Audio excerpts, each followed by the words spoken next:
Isang envy ang pumasok sa liblib na baryo para raw tumulong pero isa pala itong tagong kulto ng mga aswang at mangkukulam. Isang babaeng nawala ng lahat ang humarap sa kanila, at sa ilalim ng lupa, natuklasan niya ang lihim na kayang gisingin ang pinakamatandang dilim ng Pilipinas. Anong klaseng nilalang ang pinipigilan ng lupa na magising? At bakit ang apoy sa kanyang katawan ang huling pag-asa ng buong bayan, madilim ang langit? Walang buwan, walang bituin. Tanging huni ng mga kuliglig at lagaslas ng dahon ang maririnig sa paligid. Nasa gitna ng gubat si Elena, nanginginig sa lamig at takot. Basang-basa ang kanyang palda, putik ang nakadikit sa kanyang mga binti. Hinahabol siya. Hindi ng tao, kundi na nilalang na hindi niya maipaliwanag. Bago ang lahat ng ito, isa lamang siyang volunteer. Isang masigasig na worker ng isang edis na tumutulong sa mga liblib na baryo. Pinadala sila sa Sitio Luntian para magbigay ng gamot at pagkain. Ngunit hindi niya alam ang totoong dahilan ng kanilang pagpunta roon. Si Kuya Tonyo, ang leader ng EE, may ibang agenda. Sa una, mabait. Palangiti. Mapagbigay. Ngunit habang tumatagal, unti-unti niyang nararamdaman ang kakaiba sa kilos nito. Madalas itong biglang nawawala tuwing hating gabi. Lagi niyang sinasabing may pinupuntahan lang na pasyente. Pero isang gabi, sinundan siya ni Elena. Doon niya nakita. Sa ilalim ng punong balete. May hinihiwang kambing. At may inaalaya ng dugo. Isang matandang babae na halos walang mata, ngunit tila nakakakita. Naglalakad itong pabalik sa kubo na may mga simbolo sa katawan. Kinabukasan, wala sa tent si Sandra, kasamahan ni Elena. Nagtanong siya, pero tila wala ring pakialam ang iba. Ilang oras pa ang lumipas, may narinig silang sigaw mula sa ilog. Ang katawan ni Sandra, nakabalot sa dahon ng saging, may mga marka ng kagat at hiwa. Ipinikit ni Elena ang kanyang mga mata, umaasang panaginip lang ito. Ngunit ang hangin ay mabigat. Amoy insenso at dugo. Mula noon, nagsimula na siyang bangungutin gabi-gabi. May humahaplo sa kanyang mukha habang siya ay natutulog. May boses na paulit-ulit na sinasabi. Ikaw ang susunod. Sa isang gabi ng unos, tinangkang tumakas ni Elena. Ngunit nasalubong niya si Kuya Tonyo sa gilid ng ilog. Basang-basa ito, hawak ang itak. Ngunit hindi siya ang nakakatakot. Nasa likod niya ang matandang babae. Nakasuot ng pulang damit. At wala ng mata. Ngunit ramdam niyang tinititigan siya. Tumakbo si Elena sa gubat. Sumasayad ang mga sanga sa kanyang balat. May humawak sa kanyang binti mula sa ilalim ng lupa. Pilit siyang hinahatak pababa. Naririnig niya ang huni ng mga uwak sa itaas. At ang tawa ni Kuya Tonyo, paos at malalim. Ikaw ang alay, Anya. Para magpatuloy ang kapangyarihan. Mula sa dilim, lumitaw ang mga mata. Mapupula. Nagkikislapan. Isang nilalang na walang balat, puro laman at ngipin. Umuwal ito ng malalim, sabay lumapit kay Elena. Ang lupa ay tila nabuhay, bumubuka sa ilalim ng kanyang mga paa. Sinubukan niyang humawak sa isang ugat ng puno. Ngunit madulas ito, parang may dugo. Sumigaw siya ng buong lakas. Ngunit walang nakarinig. Walang tumulong. Walang ligtas, hinila siya ng nilalang pababa. Ang mga kuko nito ay matutulis, humihiwa sa kanyang balat. Ramdam niya ang init ng hininga nito sa kanyang bato. Amoy bulok na karne. Amoy kamatayan. Pilit siyang kumakawala, umiiyak, nagsusumamo. Maawa kayo di. Ngunit ang matanda, nakangiti lang. May hawak itong lumang kwintas na may itim na bato. Binubulong ang mga salitang hindi niya maintindihan. Ang hangin sa paligid ay biglang lumamig. Tumigil ang mga kuliglig. Nagsimulang manginig ang lupa. At mula sa anino ng mga punong kahoy, may lumabas na mga nilalang. Mga nilalang na hindi pantao. May pakpak ng paniki. May buntot ng ahas. At may mga mata na parang apoy. Sila ang mga alagad ng matanda. Mga nilalang na pinakakawalan tuwing may alay. Hinila nila si Elena sa gitna ng bilog na apoy. Sa lupa, may iginuhit na mga simbolo gamit ang dugo. Sa gitna, may bangkay ng kambing at sa tabi nito ang ulo ni Sandra. Napasuka si Elena. Ngunit walang awa ang mga mata ni Kuya Tonyo. Matagal na kitang pinili, sabi niya. Ikaw ang may pinakamalakas na espiritu. Ikaw ang susi. Tumango ang matanda. At sinimulan ang ritual.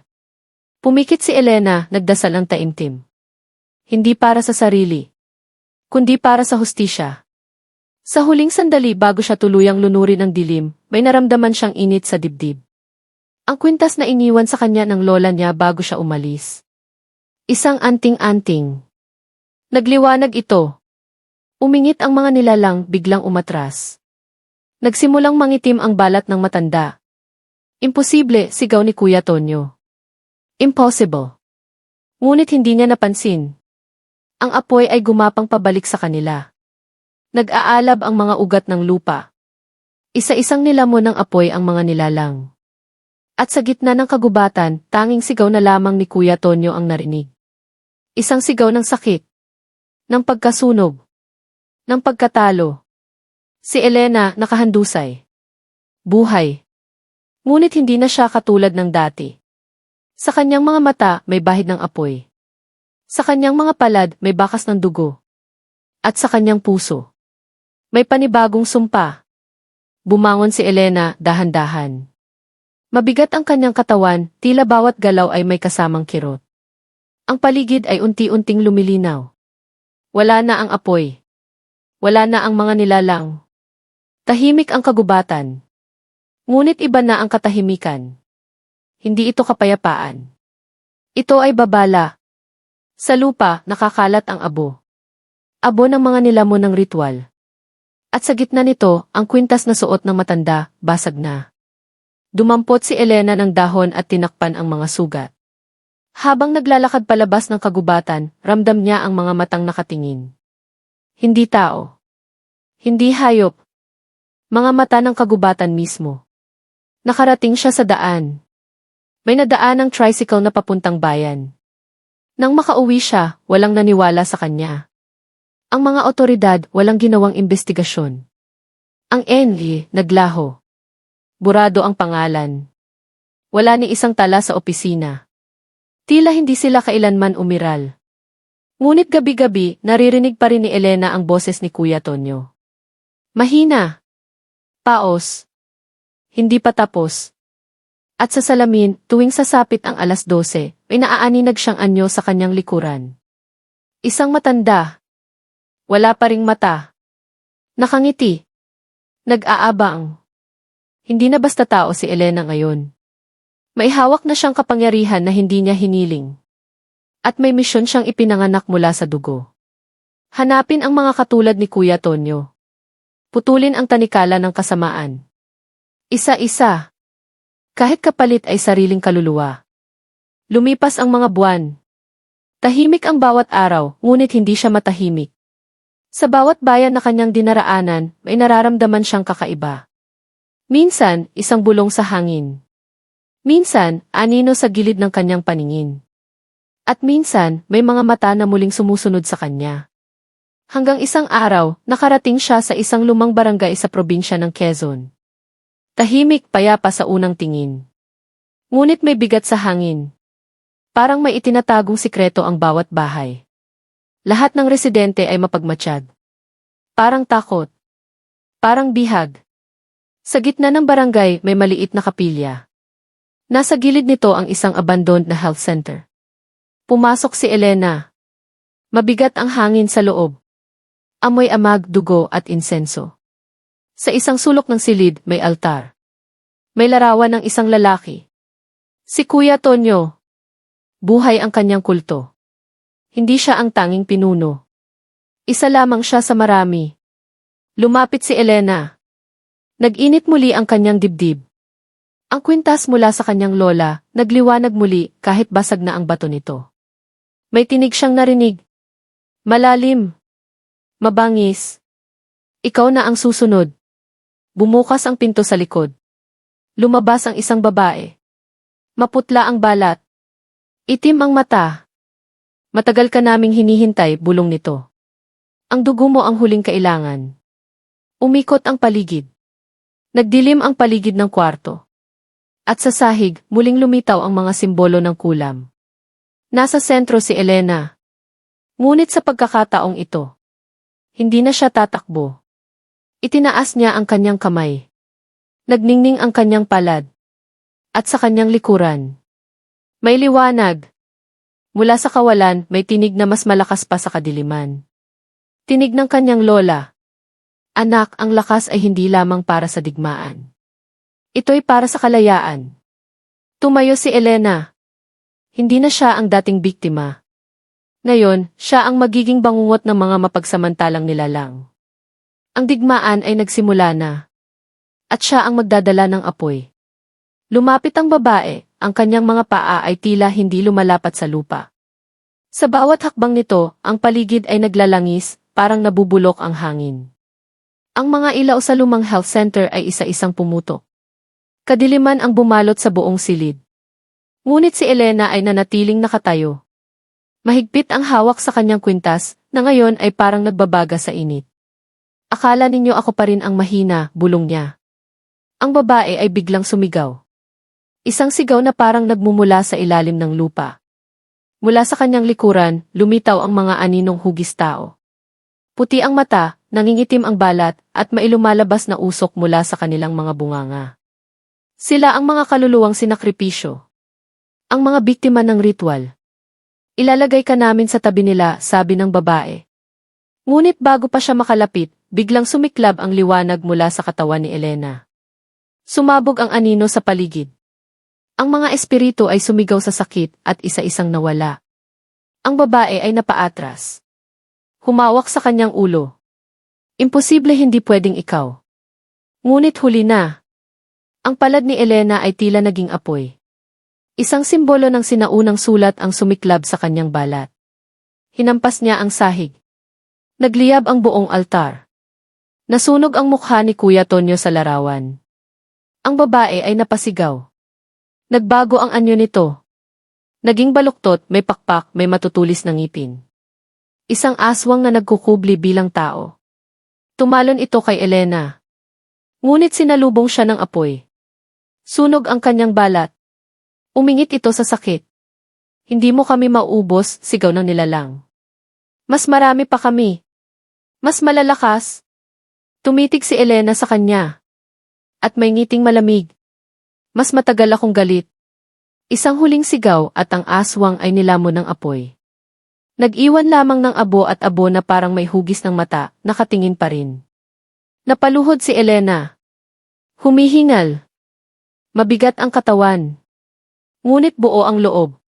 Sa labas ng health center, unti-unting lumitaw ang mga tao sa barangay.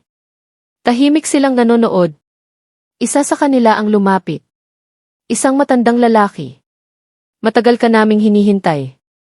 Ikaw ang huling tagapagdala ng apoy. Elena ay tumayo, duguan, pagod. Ngunit hindi na siya mag-iisa. Alam niyang marami pang nilalang na nagtatago sa dilim.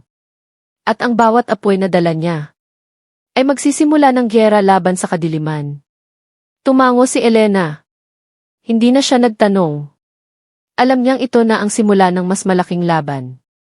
Ang matandang lalaki ay lumapit sa kanya, may inabot na itim na kahon. Lumang-luma, may ukit ng sinaunang baybayin sa ibabaw. Bukasin mo lamang kung ikaw ay handa, anya. Taglay niyan ang kaalaman ng mga nauna sa iyo. Tinanggap ito ni Elena, ramdam niya ang bigat nito, hindi lang sa laman, kundi sa kasaysayan. Habang hawak ang kahon, tumingala siya sa langit. Sa wakas, may bituin na. Sa unang pagkakataon mula noong gabi ng ritual, muli siyang nakaramdam ng hangin na hindi amoy dugo. Ngunit hindi pa siya panatag. Sa gabi ring iyon, sa kanyang pagtulog, muling dumalaw ang panaginip. Mataas ang bundok, nasa tuktok siya. Sa paligid ay mga apoy na gumagalaw na parang buhay. Sa gitna ng apoy, isang nilalang na hindi niya makita ng buo. Ngunit ramdam niya ang presensya nito. Matanda. Makapangyarihan. At galit. Hindi pa tapos ang lahat, bulong nito. Ang dugo ni Tonyo ay patak lamang sa dagat ng kadiliman. Nagising siya na may dugong tumutulo mula sa kanyang ilong. At sa kanyang palad. May bagong marka. Hindi niya alam kung paano ito nakuha. Ngunit alam niyang bahagi ito ng kanyang bagong kapalaran. Kinabukasan, nagpaalam siya sa mga taga-barangay. Tahimik ang lahat, ngunit may pag-asa sa kanilang mga mata. Bago siya umalis, isang bata ang lumapit. May hawak itong lumang papel. May mapa. May pulang tuldok sa gitna. Narinig ko silang nag-uusap dati, bulong ng bata. May lugar na tinatawag na pulong itim. Sabi nila doon ipinanganak ang pinakaunang aswang. Tumingin si Elena sa mapa. At sa likod nito, may nakasulat na isang salita. Balik. Muling nagliyab ang kanyang kwintas. Alam niyang iyon na ang susunod na destinasyon. At sa bawat hakbang palapit sa pulong itim, mas lumalalim ang kanyang galit. Mas lumalakas ang kanyang apoy. Muling nilisan ni Elena ang baryo. Sa kanyang balikat, dala ang itim na kahon at ang lumang mapa. Sa kanyang puso, nakaukit ang layunin, ubusin ang mga nilalang na nagtatago sa anino ng kabutihan. Ilang araw siyang naglakbay. Tumawid sa ilog na kulay tsokolate. Umakyat sa bundok na laging nababalot ng ulap.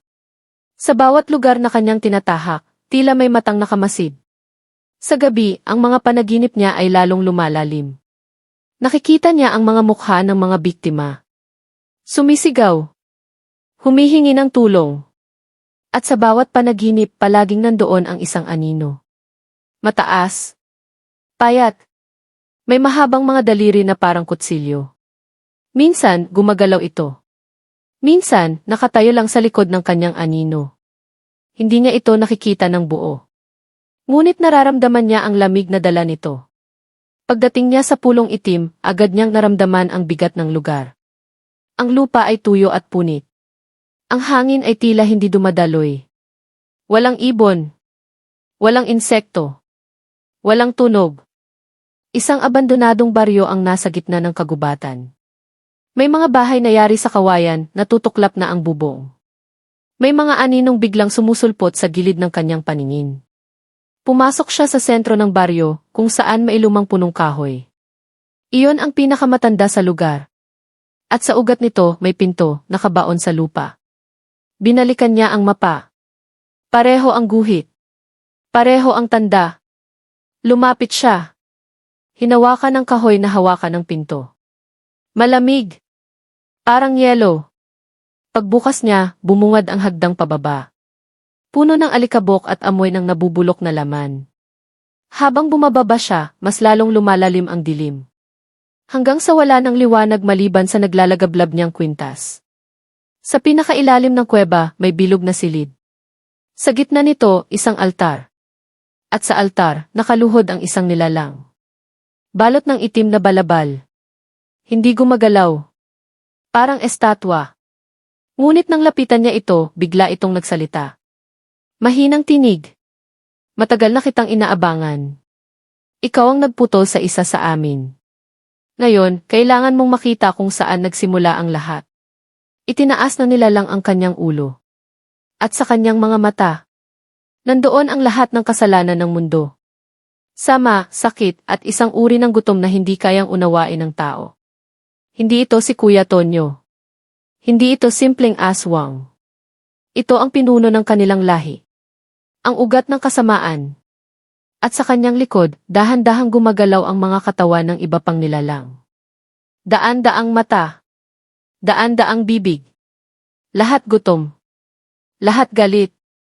At lahat nakatingin kay Elena. Tumibok ng malakas ang puso ni Elena. Ang bawat pintig ay parang kalampag sa katahimikan ng silid. Hindi siya makagalaw. Parang pinipigil ng hangin mismo ang kanyang katawan. Ang nilalang sa altar ay tumayo. Matangkad dito, lagpas sa tao, baluktot ang katawan na parang hindi sanay sa sariling laman. Sa bawat hakbang nito, may naririnig na punit ng laman at bali ng buto. Nang tuluyan itong lumapit kay Elena, naramdaman niya ang lamig sa kanyang mukha. Hindi ito lamig ng hangin. Ito ay lamig ng kamatayan. Ang iyong dugo, bulong na nilalang, ay may kapangyarihang hindi mo pa lubos na naiintindihan. Ang kwintas mong iyan galing sa mga unang tagapagbantay. Ang mga nauna sa iyo ay sinumpa at pinatay. Ngayon, ikaw na lang ang natitira. Umangat ang lupa sa paligid nila. Mula sa pader, lumitaw ang mga mukha, mga espiritu ng mga nauna, na inalipin ng kulto. Ang kanilang mga mata ay umiiyak ng itim na luha. Ang kanilang bibig ay nakasigaw ngunit walang tinig. Isang pakiramdam ng matinding panggigipit ang dumagan sa dibdib ni Elena. Ngunit sa pinakailalim ng kanyang takot. May apoy. May galit. May alaala ng dugo ng panlilinlang ng mga nawala. Hinawakan niya ang kanyang kwintas. At sa unang pagkakataon, binuksan niya ang itim na kahon. Isang nakakasilaw na liwanag ang lumabas mula rito. Kasama nito ang sigaw ng daan-daang kaluluwa. Tinig ng mga nawala. Tinig ng mga humingi ng katarungan. Ang nilalang ay napaatras. Anong ginawa mo? Impossible. Ngunit huli na. Mula sa liwanag, lumabas ang mga hugis na apoy, mga aninong may pakpak, mata ng alab, at mga palad na puno ng sigla. Sila ang mga tagapagtanggol. Sila ang mga naunang nagdala ng apoy. At ngayon, nagsama-sama sila sa katawan ni Elena. Ang kanyang mga mata ay nagbago, naging dilaw na parang araw. Ang kanyang buhok ay pumula, parang naglalagablab. Ang kanyang tinig nang siya ay nagsalita. Ay tinig ng libo-libong boses. Hindi ako mag-isa. Hindi ako ang huli. Ngayon, kayo naman ang tatakbo. Umangat ang lupa. Bumuka ang mga dingding ng kuweba. Ang mga nilalang sa paligid ay nagsimulang mangisay. Ang kanilang balat ay natutuklap. Ang kanilang laman ay nabubura sa hangin. At ang pinuno. Sumigaw ng buong lakas, isang huling paghihiganti. Ngunit sa gitna ng liwanag, tinamaan siya ng apoy mula sa mga palad ni Elena. Nasunog ito mula loob. At sa huling sandali, bago siya tuluyang matupok. Bumulong siya. May mas malalim pa sa ilalim di. May isa pang mas malakas di. At siya ay nawala, kasabay ng pagsara ng kuweba. Si Elena ay lumuhod sa gitna ng abo. Hindi dahil sa pagod. Kundi dahil alam niyang totoo ang huling babala. Hindi pa ito ang wakas. Ito pa lamang ang pintuan. Sa katahimikan ng silid, tanging tunog ng kanyang paghinga ang naiwan. Mainit pa rin ang paligid. Ang hangin ay parang naglalagablab, ngunit hindi na nagdadala ng takot, kundi babala. Si Elena ay tumayo, mabigat ang katawan ngunit matatag ang loob. Tumingin siya sa paligid. Wala na ang mga espiritu. Wala na ang mga nilalang. Isang abo na lamang ang natira sa dating pugad ng kadiliman. Ngunit ang huling salita ng nilalang ay patuloy na umaalingaw sa kanyang isipan. May mas malalim pa sa ilalim di. Hinawakan niya muli ang mapa. May mga ukit sa likod na ngayon lamang niya napansin. Mga simbolo na dati mukhang pandekorasyon lamang. Ngayon, gumagalaw ang mga ito. Parang may isinusulat sa kanyang harapan. At habang pinagmamasdan niya, bigla itong nagbago. Lumabas ang bagong bahagi ng mapa, 100 pababa mula sa mismong kuwebang iyon. Isang lihim na pinto ang matagal nang nakatago sa paningin ng tao. Napalingon si Elena sa dingding. Doon sa likod ng altar, may bahagi ng bato na tila nabiyak. Lumapit siya, pinatong ang kanyang palad. Mainit. Parang humihinga. At sa kanyang paghipo, unti-unting gumuhit ang apoy sa bato. Bumukas ito. At sa likod nito, isang hagdang pababa, balot ng usok at dilim. Mas malamig ang hangin. Mas mabigat ang bawat hakbang. Sa loob ng kanyang dibdib, muling bumalik ang kabog ng panganib. Ngunit sa ilalim ng takot na iyon, may paninindigan. Hindi na siya pupwedeng umatras.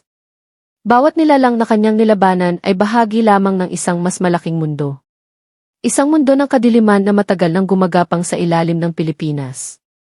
Isang mundo ng lihim, dugo at kulam. Lumakad siya pababa. Sa bawat hakbang, mas nagiging malabo ang tunog ng mundo sa ibabaw. Hanggang sa wala na siyang marinig kundi ang sarili niyang tibok ng puso. Sa pinakailalim, may dambuhalang silid. At sa gitna nito, isang nilalang na nakatali sa kadena ng ugat at buto. Tulog ito. Humihinga. At bawat hinga nito, kumikidlat ang pader. Isang nilalang na mas matanda pa sa panahon.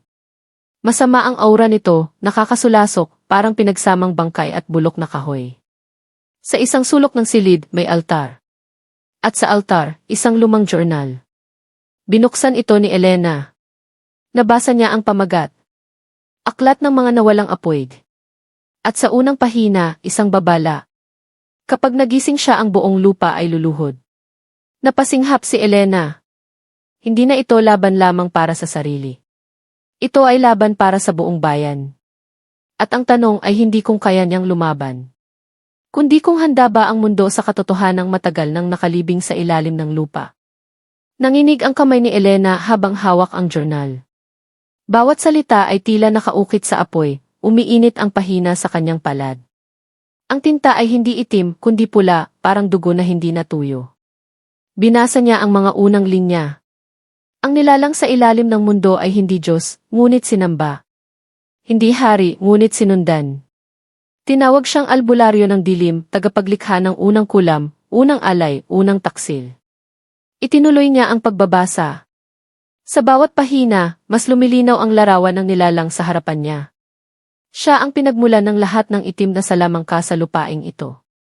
Ang unang nagturo ng pag-aalay ng dugo. Ang unang bumuhay sa patay. At ang unang tumawa habang may sinusunog na kaluluwa. Siya ang tunay na pinuno ng mga nilalang na nilabanan ni Elena. At ngayon, humihinga pa rin siya. Natutulog. Nag-aantay. Biglang umuga ang paligid. Bumigat ang hangin. Umusok ang lupa. Ang nilalang ay gumalaw. Bahagya lamang, isang kilos ng daliri, isang hinga na mas mahaba kaysa kanina. Ngunit sapat na para matakot ang mismong bato sa paligid. Mula sa sulok ng silid, may narinig si Elena na tunog, mahihinang hakbang, mahahaba ang pagitan. May paparating. Tumayo siya, journal sa isang kamay, kwintas sa isa pa. Mula sa dilim, lumitaw ang isang babae. Balot ng itim, may taling abo sa mata, at may balaraw na gawa sa buto. Hindi ito aswang. Hindi multo. Isa itong tagapangalaga. Ikaw ba ang huling apoy? Tanong nito, malamig ang tinig. Tumango si Elena. Kung gayon, sagot ng babae, wala ka ng oras para matakot. Lumapit ito at inabot ang isang lalagyan ng abo. Ilubog mo ang kwintas mo rito, utos niya. Para makilala ka ng mga lihim na puwersang paparating. Sumunod si Elena. Pagkalubog ng kwintas, biglang sumiklab ang abo. Nagkaroon ng anyo. Isang simbolo, isang mata na may apoy sa loob. Tumimo ito sa dibdib ni Elena, parang tatak na hindi na mabubura. Ngayon, sabi ng tagapangalaga, nakita ka na niya. At sa kanyang susunod na paghinga magigising siya ng buo. Tumingin si Elena sa dambuhalang nilalang. Hindi pa ito tuluyang gising, ngunit ang mga ugat sa paligid nito ay nagsimulang gumalaw. May naririnig na siyang bulong sa loob ng kanyang isipan. Mga salitang hindi niya maintindihan, ngunit malinaw ang layunin. Buksan mo ako. Alayan mo ako. Papasukin mo ako. Tumibok muli ang kanyang kwintas. Ngunit sa loob niya, may isa pang boses, mahina ngunit matatag. Boses ng kanyang lola. Elena, kung kailan pinakanakakatakot ang dilim, doon mo dapat pinakamalakas sindihan ang apoy. At sa oras na iyon, alam niya. Wala na siyang babalikan. Ang susunod niyang hakbang ay pipili kung magigising ang kadiliman. O masusunog ito sa apoy ng huling tagapagdala. Huminga ng malalim si Elena. Ang paligid ay parang huminto.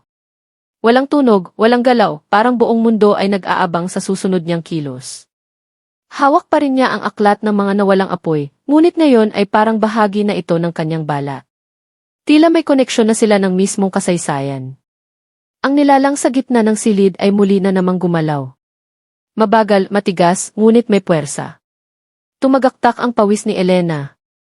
Ang mga ugat ng nilalang ay nagsimulang umakyat sa mga pader. Ang kisame ay nagkulay abo.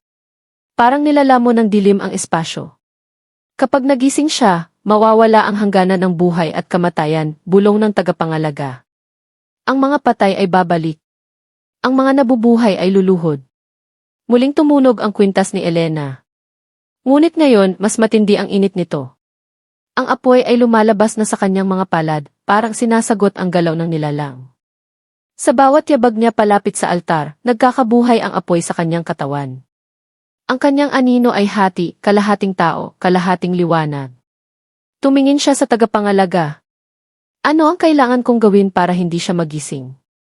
Tahimik ang babae. Sandaling katahimikan bago ito sumagot. Ang tanging paraan ay isakripisyo ang liwanag. Nanlaki ang mata ni Elena. Ano nang ibig mong sabihin?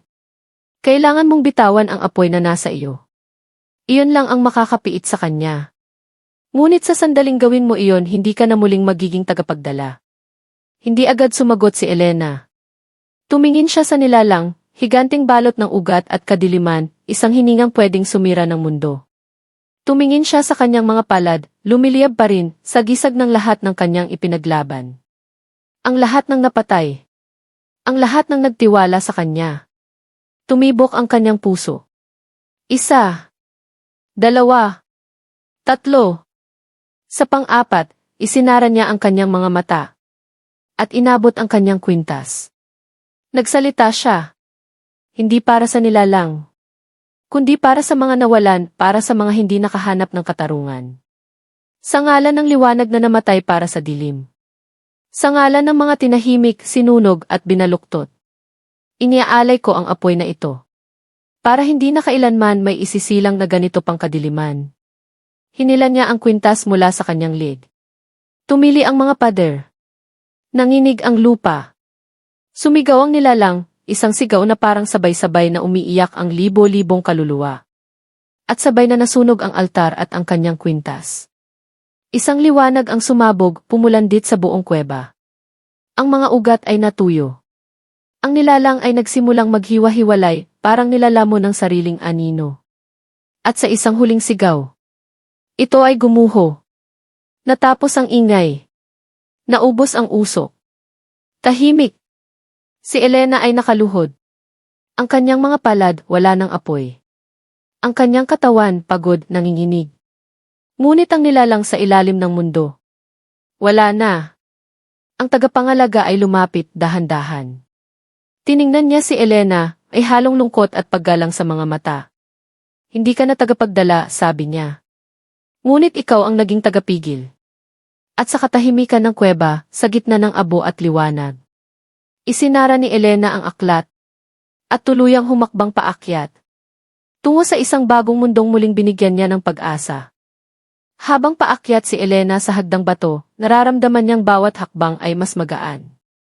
Hindi dahil sa pagod ang nawala, kundi dahil sa bigat ng isang sumpa na ngayon hindi na niya pasan. Sa kanyang likuran, nanatiling tahimik ang kuweba. Ang mga bulong ay nawala. Ang aninong nagmamasid, naglaho. At ang apoy, na dati bahagi ng kanyang kaluluwa, ay tuluyan ng namahinga. Paglabas niya sa bunganga ng kuweba, sinalubong siya ng sinag ng araw. Mainit. Matapat. Buhay. Matagal na panahon ang lumipas mula nang huli niyang maramdaman ito. Sumulyap siya sa paligid. Ang kagubatan ng pulong itim ay nagbago. Ang mga tuyot na halaman ngayon ay nagsisimulang mamukadkad. Ang mga punong dating baluktot ngayon ay tuwid na't may bagong dahon. Parang huminga muli ang lupa. Mula sa di kalayuan, narinig niya ang yabag ng maraming paa. Paglingon niya, nakita niya ang mga taga-barangay, yung mga iniligtas niya, mga batang may hawak na sulo, mga matatandang may dasal sa kanilang mga labi. Nakita nila si Elena. Tahimik ang lahat. Ngunit sa kanilang mga mata, may isang bagay na hindi mabibili. Pagkilala. Pagpapasalamat. At isang panatang hindi binibigkas. Lumapit ang matandang tagapangalaga. May dalang bagong kwintas. Hindi nagliliyab. Walang apoy. Isang simpleng piraso ng kahoy na may ukit. Inukit ito mula sa ugat ng punong binantayan ng kadiliman, sabi niya. Ngayon, ito'y magiging sagisag ng pagwawakas. Iniligtas mo kami, Elena. At hindi lang kami kundi ang hinaharap. Tahimik na tinanggap ni Elena ang kwintas. Isinabit niya ito sa kanyang lig. At sa unang pagkakataon, wala siyang naramdaman na bigat. Walang apoy. Walang sumpa. Walang kulam. Tanging sarili niyang lakas at kapayapaan. Tumalikod siya sa kuweba. Ang bukana nito ay unti-unting nagkukulubot, sinasarado ng lupa at ugat. Isang huling bulong ang kanyang narinig, mahina, malayo. Hindi nagbabadya ng panganib kundi paalala. Ang dilim ay laging babalik. Ngunit mumiti si Elena. Hindi dahil sa tiwala sa liwanag, kundi sa tiwala sa sarili. At habang siya'y naglalakad pababa, palayo sa pulong itim. Ang mga aninong dating nagtatago sa gubat ay nagsimulang umatras. Ang lupa ay huminga muli. At sa bawat hakbang ni Elena, isang bagong kwento ang isinisilang. Isang kwento hindi ng apoy, kundi ng pag-asa. Habang bumababa si Elena mula sa bundok, ramdam niyang ang bawat hakbang ay bahagi ng isang kasaysayang hindi na maikakaila. Tahimik ang kagubatan, ngunit hindi na ito tahimik dahil sa takot. Ito ay tahimik dahil sa paggalang.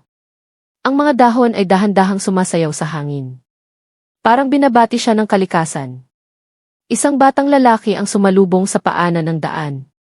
May dala siyang maliit na kampana, yari sa tansong inukit ng mga lumang baybayin.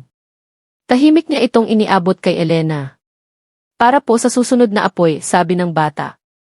Kung sakali mang kailanganin ka namin muli. Kinuha ni Elena ang kampana at pinatong ito sa kanyang palad. Wala na siyang apoy. Wala na siyang kapangyarihan. Ngunit ngayon, hindi na iyon ang kailangan. Tumingala siya sa langit. Malinis ang ulap. Maliwanag ang araw. At sa unang pagkakataon mula nang magsimula ang kanyang pakikipaglaban. Wala siyang nararamdamang anino na sumusunod sa kanya. Dumaan siya sa baryo. Lumapit ang mga tao. Walang nagtanong. Walang nag-usisa. Ngunit bawat isa ay lumapit, tahimik, hawak ang kanilang puso. Nagpasalamat. Nagpakumbaba. At muling nagtiwala. Sa gitna ng liwasan, may bagong itinatayong palatandaan. Isang simpleng bato, may ukit na apoy sa gitna. Walang pangalan. Walang detalye. Ngunit sapat para maalala ng susunod na henerasyon ang kwento ng isang babaeng lumaban. Hindi bilang isang bayani na may kapangyarihan, kundi bilang isang tao na may tapang. Tumingin si Elena sa silangan. Malayo pa ang kanyang tatahakin. Wala na siyang apoy sa katawan. Wala na siyang armas. Ngunit sa kanyang loob, may apoy pa rin, hindi ng salamangka, kundi ng paninindigan. At iyon ang hindi kailanman kayang patayin ng kadiliman. Lumakad siya palayo sa baryo. Tahimik. Payapa. Ngunit handa. Dahil alam niyang balang araw, sa isang sulok ng mundo. May isa na namang nilalang na magtatangkang buhayin ang anino. At sa oras na iyon, maaaring wala na ang kanyang apoy. Ngunit hindi na kailanman mawawala ang liwanag na iniwan niya. Katapusan, ang huling apoy. Sa dulo ng biyahe, bumaba si Elena sa isang maliit na bayan sa tabing dagat. Tahimik. Payapa. Ang alon ay marahang humahaplos sa buhangin. Tumungo siya sa dalampasigan. Sa kanyang mga kamay, hawak pa rin ang kampana na iniabot ng bata. Walang apoy. Walang ritual. Walang nilalang. Tanging siya, ang dagat at ang katahimikan. Umupo siya sa bato, pinagmamasdan ang paglubog ng araw. Ang langit ay nagkulay kahel, parang huling apoy na marahang nagpapahinga. Dito, sa dulo ng kanyang paglalakbay, naisip niya ang lahat ng pinagdaanan. Ang sakit, ang takot, ang dugo. Ang mga ngiti ng mga nailigtas. Ang mga mata ng mga nawala. At ang apoy na minsang naging bahagi ng kanyang pagkatao. Ngunit ngayon, sa ilalim ng papalubog na araw, naunawaan niya ang totoo. Hindi siya naging bayani dahil sa apoy. Naging bayani siya dahil pinili niyang gamitin ito para sa kabutihan. Tumayo siya, marahang inilagay ang kampana sa buhangin.